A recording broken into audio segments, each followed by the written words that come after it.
What's up, college football fans and Mean Green fans? Sonoy Valente here once again with the Mean Green Show. Today, joined by John Duncan from the Blazer Victory podcast and Patreon. If you haven't already and you're a Blazer Victory listener or subscriber to any type of thing UAB related, you really need to check out Blazer Victory. They do a tremendous job on a weekly basis. Is that right, John? Yes, man. We're a bi-weekly basis, and then now that basketball started, we're going crazy, like light speed right now. So it's a good time. Hey, check if you're a UAB fan and you have not found us. Check us out at blazervictory.com for all great coverage of UAB athletics. Awesome. Well, John, I really appreciate you jumping on here, jumping in and getting into this preview of the North Texas UAB game. I wish there was more at stake for both of our teams, but just this is not the case. However, I think UAB is sitting at what 4-7 right now.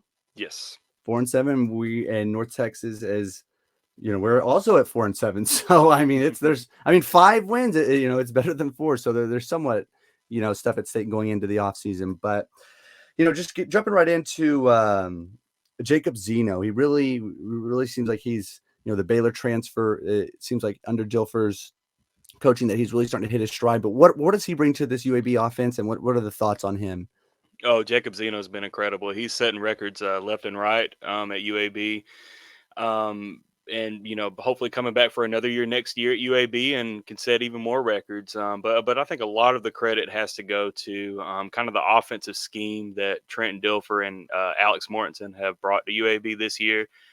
If you're a North Texas fan listening and you haven't watched any UAB film, it's not the UAB of old. The old UAB under Bill Clark and Bryant Vincent was just ground and pound, run Dwayne McBride 30, 35 times. You're still going to see the run game try to be established with Jermaine Brown, Skull, and also freshman Lee Beebe. But hey, Jacob Zeno airs it out. And they also like to throw a lot of wide receiver screens and to kind of be an extension of that run game. So totally different offense from what North Texas fans have seen out of UAB in the past. But yeah, Jacob Zeno has had an incredible year. And like I said, hopefully he'll have a good game in Denton this Saturday and come back next year and set some more records. So other than Jacob Zeno, assuming Jacob Zeno would be number one, who would be the number two impact player on the offensive side of the ball? Ooh, there's so many good choices. I got to go with running back Jermaine Brown Jr., aka Skull. I mean, this dude had his best game of the season this past Saturday against Temple, rushing for over 150 yards. The man is also a threat catching the ball. He's also a We're good. he's We're you good. good. Everybody okay? And he's also a really good blocker. So Jermaine Brown in his last game in a UAB uniform. Look out for him. A bonus name is also playing in his last game as a Blazer is wide receiver Tajon Palmer, who also had an incredible senior day against Temple. So those are really two guys that North Texas fans really should focus in on this Saturday. So would you say, even though it's not the UAB of old, I mean, I don't know if you know, but North Texas is last in rushing defense in the nation. So what do you anticipate the offensive game plan would be, given that that's what North Texas brings to the table defensively? Yeah. UAB is going to want to run the ball on North Texas, as you mentioned. They're not really good at stopping the run. So UAB's offensive line has actually played well the last couple weeks. Um, and, outside of the Navy game, they see UAB came into the Navy game a couple weeks ago, really wanting to run the ball on Navy and really just couldn't get it going. But this past Saturday against Temple at home at Protective Stadium, they were able to establish the run game. So yeah, I definitely expect Trent Dilfer and Alex Mortensen to establish the run game, and hopefully that will open up more avenues in the pass game as well. What are UAB's biggest strengths defensively? Um, a lot of young talent, really good young talent. So UAB has been bit by the injury bug, as have all teams. We're coming to the last week of the regular season in college football. But UAB's just been banged up defensively. And, we're recording this Sunday night. But I'm planning on asking Trent Dilfer in the press conference Monday morning, what the status of guys like Michael Moore or Tyreek Howard are who have been really good up front for UAB, and especially stopping that run game. And that's going to be also a point of emphasis for UAB on the defense is stopping North Texas rushing attack. We were talking before we recorded, and Attaway, Adeyi. I mean, those guys both ran for 100 yards each at Tulsa. So if UAB can't stop the run game, then they better just pack up because it's going to be ugly. And you let Rogers get going too in the run game. He's a threat running the ball, even though he's a hell of a quarterback, but he can definitely run. But that will be a point of emphasis for the defense. But if you ask a strength, this has just been such a roller coaster of a season for the UAB defense. Like they've given up, 40 points, 500 yards so many times. Like it's just hasn't been the UAB of old. To allude back to what I was saying earlier, when you think of UAB, you think of a really good defense. Now, lately, the last couple weeks, they have improved tremendously on the defensive side of the ball. That's coverage. So DBs, like Colby Dempsey, BJ Mays, Ricky Lee at safety. You've got a bunch of guys that are improving, but just really struggled to find themselves throughout the year. So it's definitely not the defense of old for UAB that North Texas. When you look at film, really can probably move the ball on this UAB defense. But I think what it's going to come down to is red zones. Like, can North Texas convert in the red zone, or can UAB maybe hold them to a couple field goals in this game? So that's something that I'm at least watching this Saturday.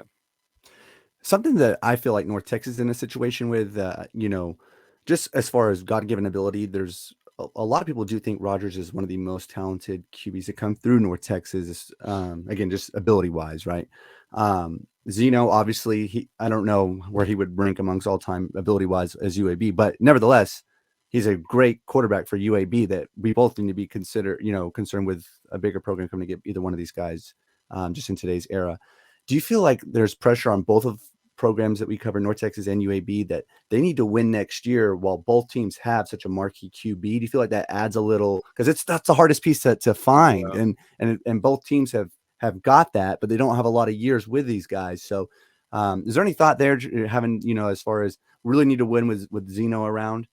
Oh yeah, for sure. I mean, and it's not just for Zeno. I mean, it's kind of a lot of the young talent, winning for them to keep them on the roster, like a wide receiver, Amari Thomas, or I mentioned earlier, freshman running back Lee Beebe. But I mean, that's why I'm so glad you bring that up, because that's why I think this game is so important for both of these programs. Under first year coaches, Eric Morris, sorry, at North Texas, and Trent Dilfer at UAB. Can you win this next game and get that catapult that into the 2024 season? And that's going to help with recruiting. We've got early signing day coming up. We've got national signing day coming up. If you're a kid, a really, really 3-star, 4-star, and you're looking at North Texas or UAB, and they lose this game and they get blown out, and then things just aren't looking good under a first year coach, are you really going to want to sign with that program? When you have a lieu of a lot of other really good offers? Probably not. So this is a really there's no postseason aspirations at stake, as we talked about earlier, but this is a good opportunity to finish the year strong for both of these programs and lead into the 2024 season. And you're talking about, Sonoy, UAB has not won a road game this year. And I know North Texas just got their first road win of the year last week against Tulsa.